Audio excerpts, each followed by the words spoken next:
I want to share with you a couple of the ways that I use old bike inner tubes. And one way is very simply, I make some rubber bands out of them when I need them. They're not the best rubber bands, but they do the job, and I suppose you're recycling something that might otherwise be thrown away. But another thing that I've started doing, I've started making inner tube patches. You use the old inner tube as you would a patch, but they require a little bit of preparation. So what I do is I like to make them the same size roughly as a scuffing tool that came with my puncture repair kit. And the next thing I do is I just round off the corners a little bit. I don't use the inside of the inner tube. It has some sort of coating on it which doesn't really vulcanize properly with the cement. So I just give it a really good scuff until it's nice and dull.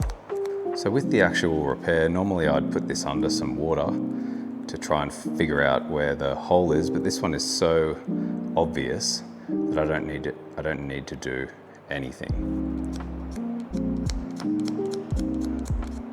So I give the area a really good scuff, and then I actually use my little scuffing tool as a bit of a template. And I use some chalk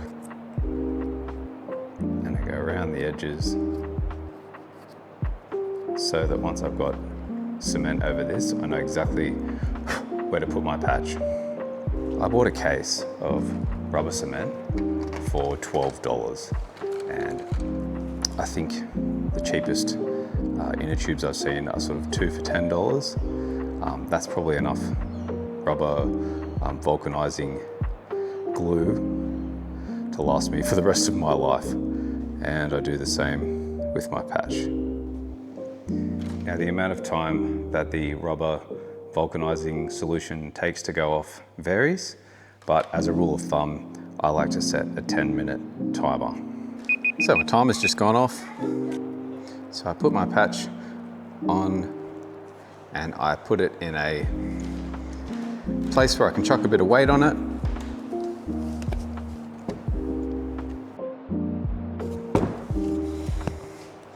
So that looks like a pretty good bond. I'll chuck a bit of air in there